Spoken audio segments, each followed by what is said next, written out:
Escrutinio final, impugnaciones y apertura de urnas. De eso hablaremos en República.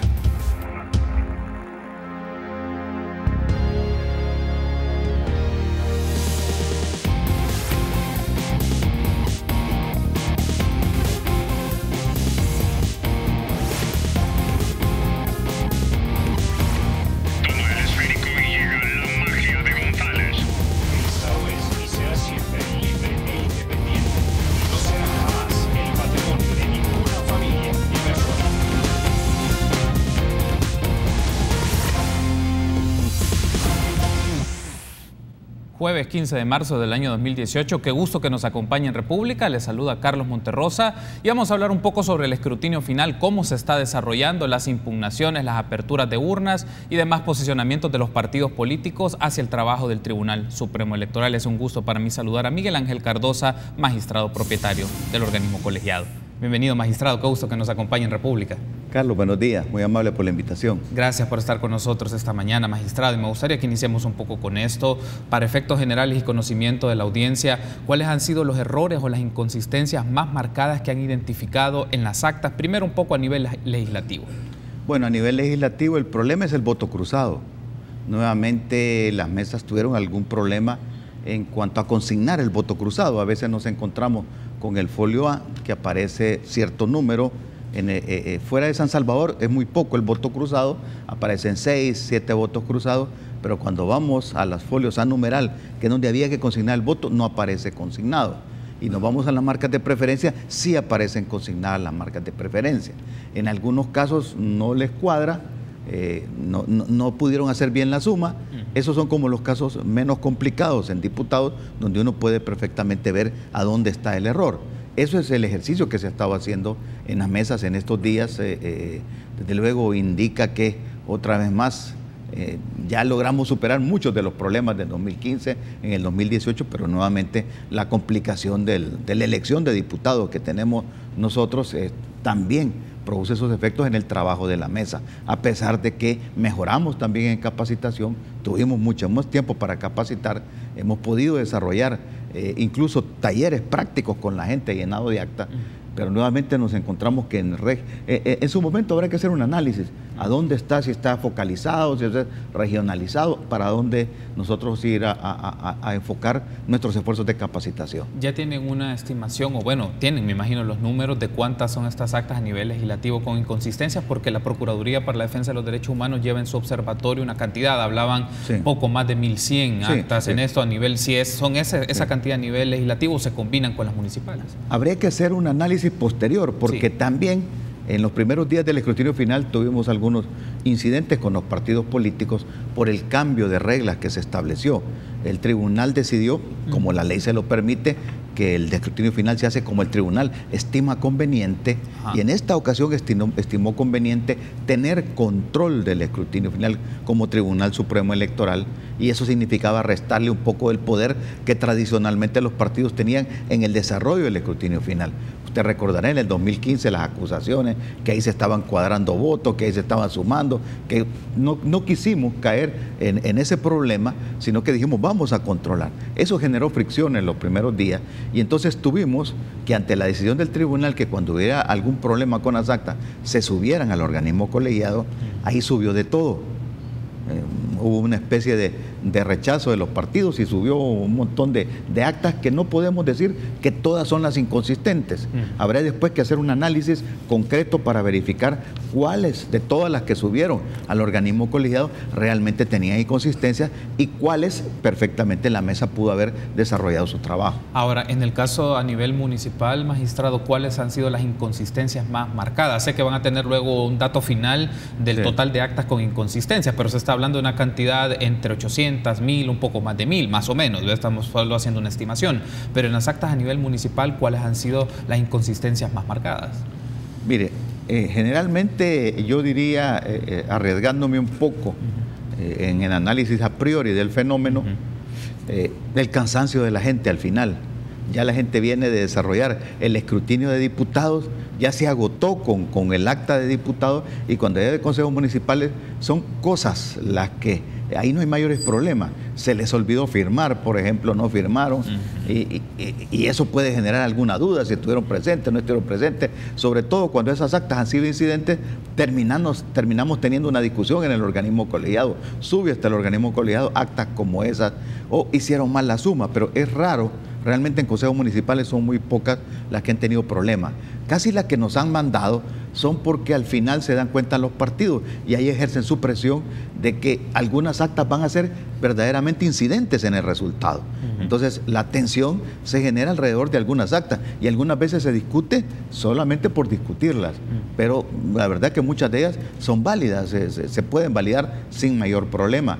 Pero cuando uno se da cuenta de que el municipio se va a definir por muy pocos votos y probablemente también los votos impugnados son de cierta cantidad que pudiera generarse una diligencia posterior, empieza la tensión en la mesa para discutir a ver quién va a ganar el municipio y probablemente muchas de esas tensiones terminan siendo de conocimiento del organismo colegiado. Hay una serie de fricciones que se han generado en el escrutinio final entre los diversos partidos políticos. Ya hablaremos de casos en concreto, Zacatecoluca, San Vicente, San Miguel, donde hay ya una intervención del organismo colegiado, pero me mencionaba hace un momento que el tribunal, a diferencia del 2015, ha asumido un rol más protagónico. Correcto. Para ser más preciso, es decir, ¿asumen ustedes más control? ¿En qué aspecto controlan más respecto al 2015? Bueno, en el 2015 las mesas se integraban con las juntas electorales departamentales y la presencia de los partidos políticos.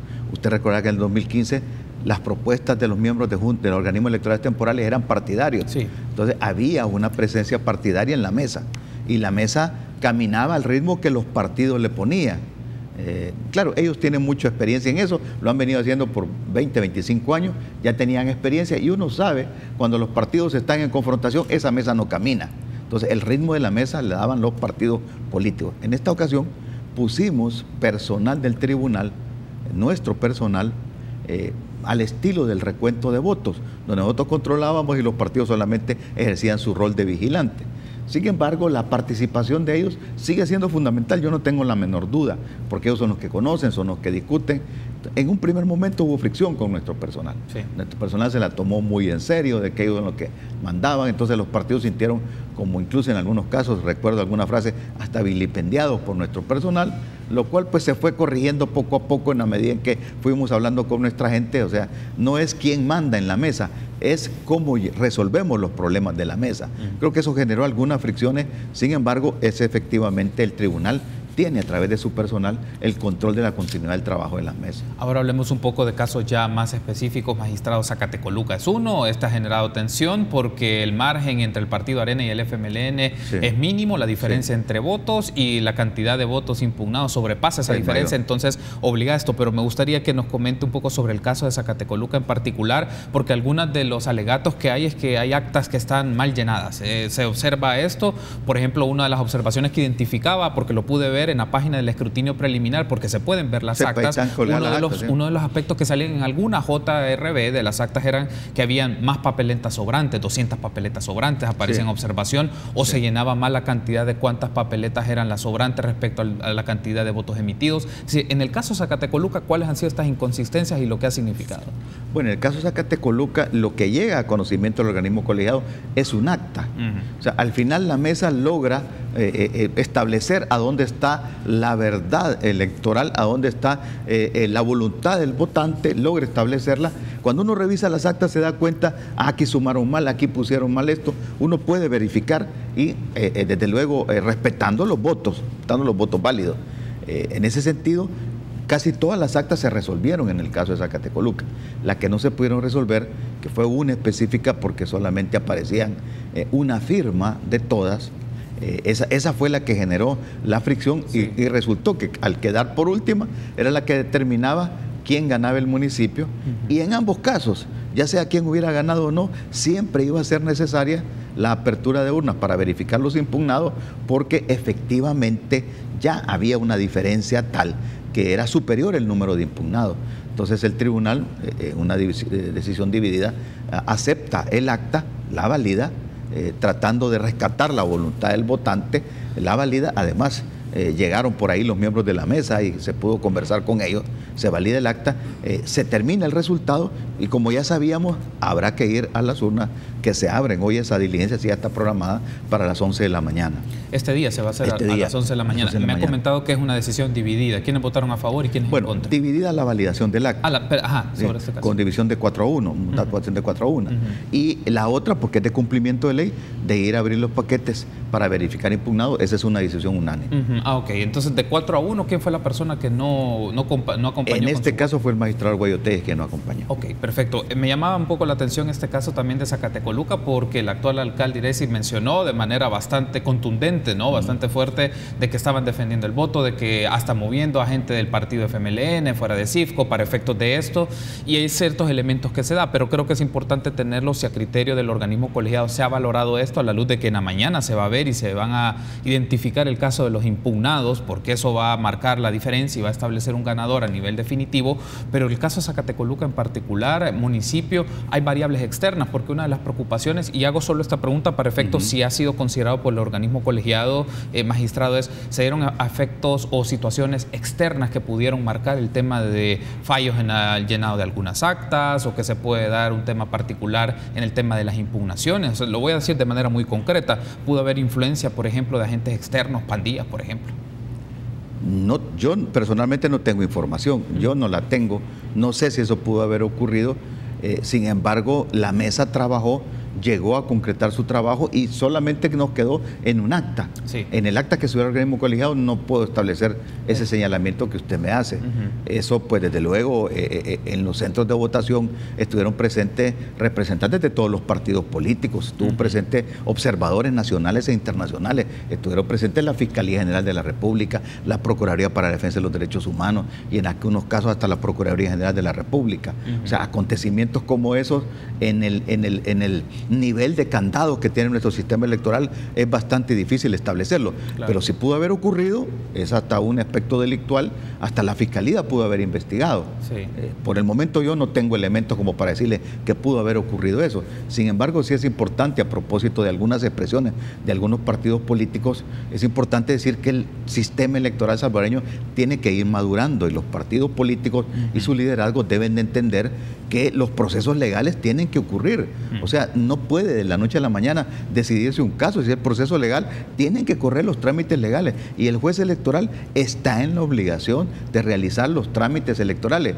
Ya pasó la época en que sí o no, los jueces inquisidores, ya no somos jueces inquisidores, somos jueces de la Constitución, que tenemos que hacer respetar la Constitución. Y un poco el llamado a la madurez de los partidos políticos y sus dirigentes, que dejen trabajar al Tribunal Supremo Electoral. Ahí todos los días estamos teniendo manifestaciones enfrente, comunicados, expresiones públicas, funcionarios que declaran X o Y cosas, tratando de incidir indebidamente en los jueces electorales. Eso no es posible. Hay que respetar la democracia del país y el Estado de Derecho. Tenemos que hacer una pausa. Al regresar me gustaría que hablemos del caso del Congo, San Miguel y San Vicente. Volvemos en minutos.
puede causarte dolores, pesadez y estreñimiento.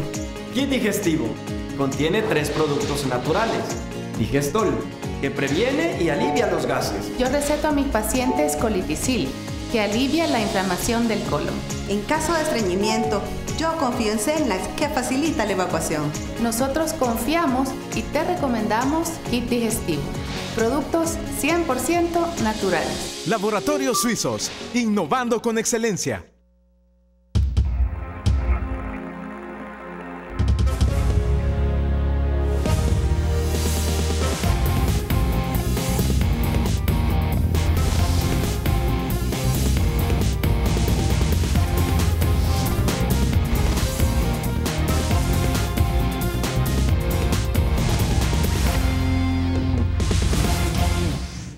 Gracias por continuar junto a nosotros en República. En este momento vamos a proyectar declaraciones de Mario Tenorio, diputado de Gana, que emitió ciertos posicionamientos, ciertas declaraciones sobre el tema de la decisión de abrir urnas en casos muy concretos por el organismo colegiado del Tribunal Supremo Electoral. Escuchemos. Que es sumamente lamentable, nos acabamos de dar cuenta nosotros que los magistrados del Tribunal Supremo Electoral por chat se pusieron de acuerdo para tomar esta decisión. De ser cierto es algo inaudito. De ser cierto es algo inaudito y es sumamente irresponsable que se estén manejando de esta forma los resultados tan delicados de una elección. Deben de darse cuenta que se está jugando con la voluntad del pueblo. Ahí teníamos entonces las declaraciones de Mario Tenorio, diputado de Gana, y él hace como una afirmación, que me gustaría tener su apreciación sobre esto, magistrado, que la decisión de apertura de urna fue tomada en un chat. ¿Es cierto? No, es falso, eso es falso totalmente. El tribunal ya había deliberado en la noche del día martes porque en el mediodía del martes tuvimos una reunión con los partidos políticos, escuchamos las opiniones alrededor de ese tema.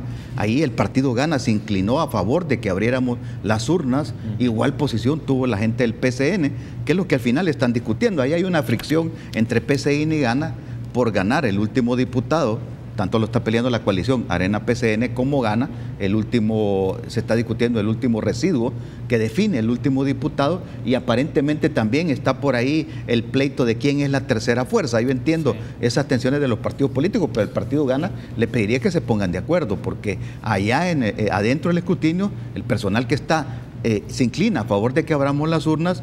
Eso es lo que terminamos realmente resolviendo, y después vemos reacciones de otros dirigentes que están en contra de que se abran las urnas. Entonces ya no entiendo realmente qué está pasando ahí en el partido Gana, pero sí, efectivamente, lo que el tribunal analizó a la luz de las discusiones que tuvimos y las expresiones que tuvieron los representantes de los partidos políticos es que había la posibilidad de abrir, y en una decisión dividida también de 4-1 decidimos abrir los paquetes de San Vicente. Incluso en esa noche estuvimos discutiendo nosotros si abríamos las actas que estuvieran inconsistentes y que pudiéramos resolver solamente esos temas, o se abrían todos en vista a las expresiones que los mismos partidos políticos habían hecho, porque se inclinaron porque se abrieran todos. Y al final esa es la decisión que se toma y que se comienza a ejecutar en la mañana del día de ayer, que se ordenó ya la movilización de los paquetes hacia Circo para tenerlos a disposición, tanto el caso de Zacatecoluca como el caso de San Vicente y el del Congo. Y revisando un poco el caso particularmente de San Vicente, viendo un comunicado del 14 de marzo, se menciona que en el caso de la elección departamental de San Vicente se revisarán los votos válidos debido a que se han detectado muchas inconsistencias en la consignación de los resultados y que pueden tener una fuerte incidencia en la modificación de los resultados hasta el momento escrutado. Es decir, en pocas palabras, hay una situación bastante seria, pongo este calificativo, usted me dirá si no es así, en el caso del registro de las actas en San Vicente, porque eso podría trastocar o modificar cuando se menciona muchas inconsistencias. Para llevarlo a un nivel un poco más preciso, magistrado, ¿de qué estamos hablando en voto cruzado? Básicamente voto cruzado. Esto. Voto cruzado. Nuevamente sigue siendo el voto cruzado. El hecho de que la gente a veces... En algunas actas nos encontramos que se suman votos cruzados y se suman marcas de preferencia. Ahí hay que ir a los folios a numeral, ir a un trabajo más en detalle para ver cuáles son realmente votos cruzados, porque se pueden diferenciar. Si usted sabe que el folio a numeral tiene un total y tiene el desarrollo de la marca por partido. Si solamente se pone el total y la marca sobre un partido, ese voto no es cruzado, ese voto es preferente. porque hubiera sido cruzado, se hubiera tenido de varias listas, pero solamente una en voto preferente. Entonces hay que ir un poco más al detalle a verificar, ahí está la información, pero hay que verificarla. Entonces, frente a esas inconsistencias y frente a la situación incidente, que por muy pocos votos se va a definir el tercer diputado en San Vicente, decidimos abrir todas las urnas para que las partes quedaran tranquilas. Y eso se comunicó para efectos de movilización de los paquetes.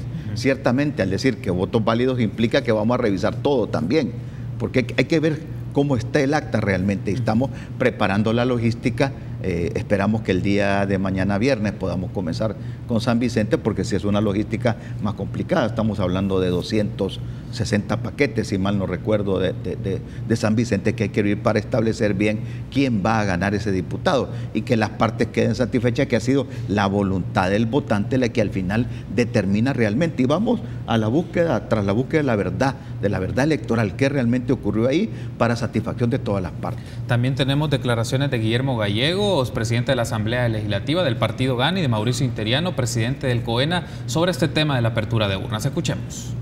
Es que mire, esto es bien ilógico, que sube con 59 y regresan con 122 votos para un partido político, ¿de a dónde? Sin abrir urnas. Es bastante irregular realmente, esto deja mucho que desear. Si no han abierto urnas, o sea que están repartiendo votos a la loca.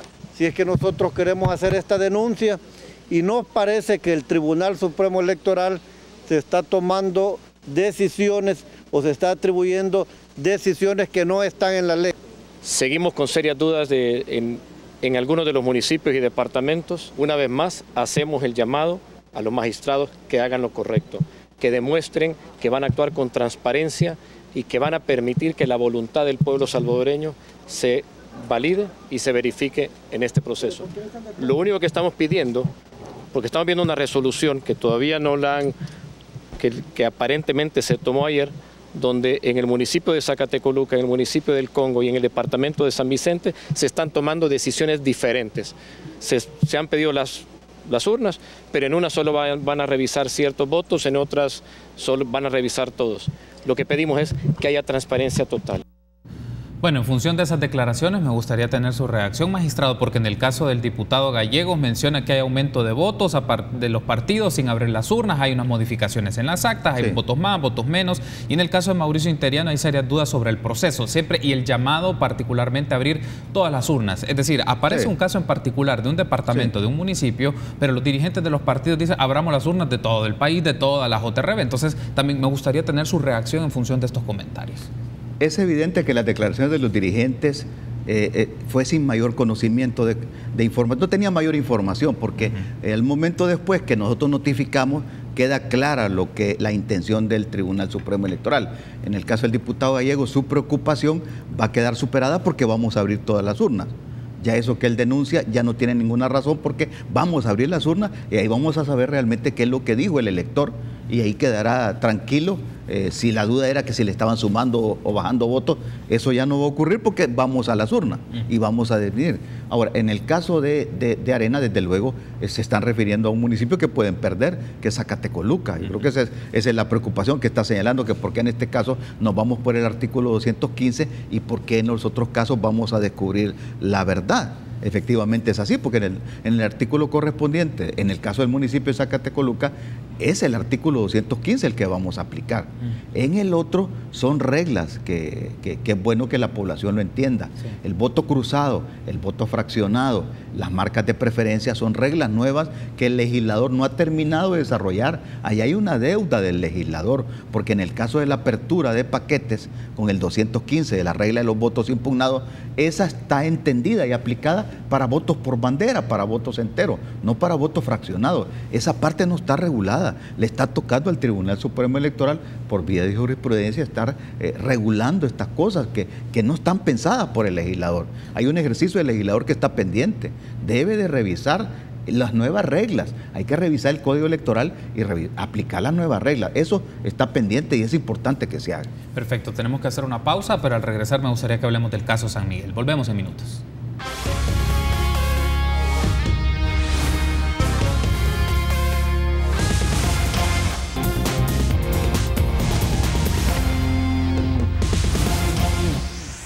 Gracias por seguir junto a nosotros en República. Seguimos platicando con Miguel Ángel Cardosa, magistrado propietario del Tribunal Supremo Electoral. Otro de los casos que está en discusión es San Miguel y me gustaría consultarle puntualmente cuáles son los insumos presentados por Will Salgado y las acciones que él considera que se pudieron incurrir en delitos electorales para que el organismo colegiado recibiera su recurso de nulidad del proceso de las elecciones municipales en San Miguel.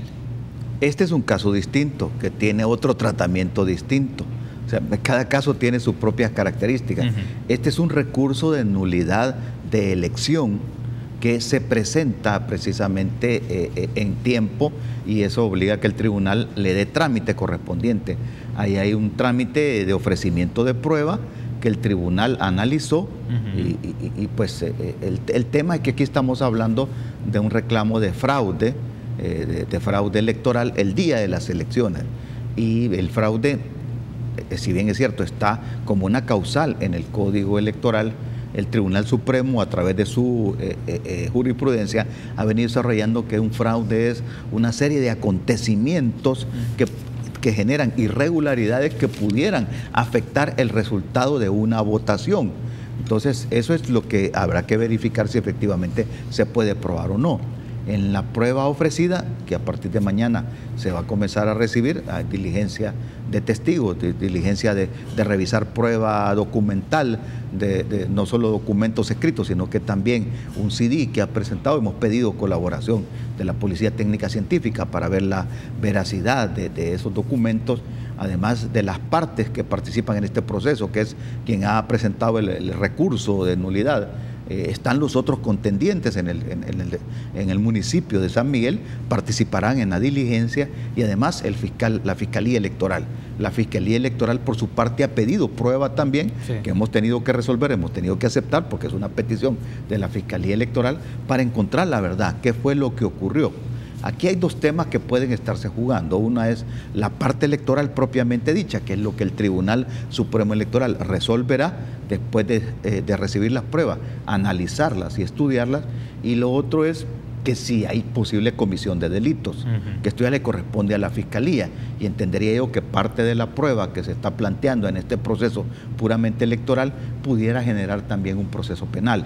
Pero eso habría que ver los hechos, lo que ocurre, lo que va ocurriendo en el proceso. Eso todavía no se puede establecer, pero vamos a eso, vamos a analizar la prueba y en su momento el tribunal resolverá. Estamos llegando al tramo final de la entrevista, magistrado, pero me llama la atención un aspecto sobre el escrutinio y el procesamiento de votos. ¿Qué pasó con el trabajo de AWEB y su tecnología? ¿De qué resultados ofreció respecto al manejo de datos? Sabíamos que era un respaldo para el Tribunal Supremo Electoral, pero no iba a ser la información en definitiva que iban a utilizar porque para eso estaba la empresa Smartmatic. Pero ¿qué pasó en este caso con la tecnología coreana? Terminó su proceso, llegó aproximadamente como a un 65-68% de las actas procesadas.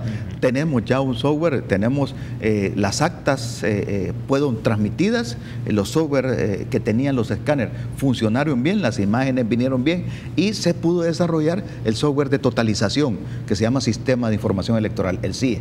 Tenemos ya un paquete que puede servir para la presidencial. A partir de que salgamos de esto podemos trabajarlo, desarrollarlo y puede estar listo para la presidencial. ¿Y le dieron ellos algún tipo de posicionamiento respecto a lo que pasó con Smartmatic por el tema de sistema paralelo que podía apoyar o vigilancia o no se involucraron en eso? Lo que ocurrió que ellos, las imágenes venían de los escáneres coreanos a un servidor nuestro. En el servidor se desencriptaban del programa coreano para que Smartmatic lo pudiera tomar.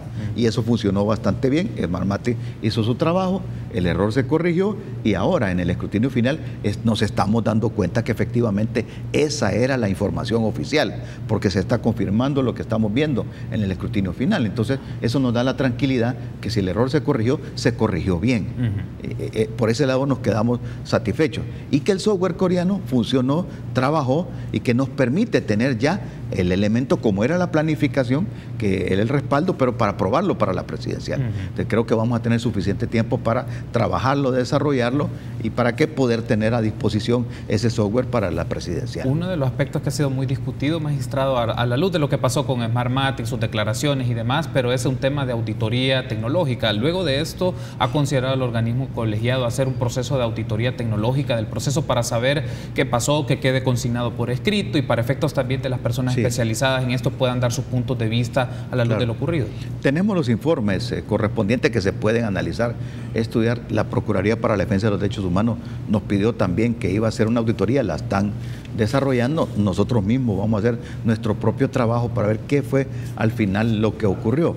En términos generales, pues podemos tener una idea de lo ocurrido. Y, no es tanto el problema tecnológico, es más el efecto público que esto generó, es realmente lo que el tribunal tiene que evaluar y analizar, pero sí estaremos trabajando sobre las auditorías correspondientes. Perfecto, cierro con esto, magistrado. En el caso, ya hay procesos de campañas para las presidenciales dentro de los partidos políticos, pero también en las calles de San Salvador estamos viendo vallas electrónicas, estamos viendo expresiones de vallas de publicidad de Carlos Calleja y de Javier Simán. ¿El organismo colegiado puede actuar de oficio para efectos de verlo como campaña anticipada? Puede actuar de oficio. Hay que recordar que antes de iniciar la campaña propiamente dicha para las elecciones, que inicia 4 meses antes de la elección presidencial, pasan por las primarias, hay que hacer ejercicio de primarias. Las primarias entendemos muy bien que hay una promoción de candidatos para las primarias, pero el diseño legislativo en nuestro país, lo que los partidos políticos en la Asamblea aprobaron fueron internas. Internas son hacia adentro, hacia sus afiliados.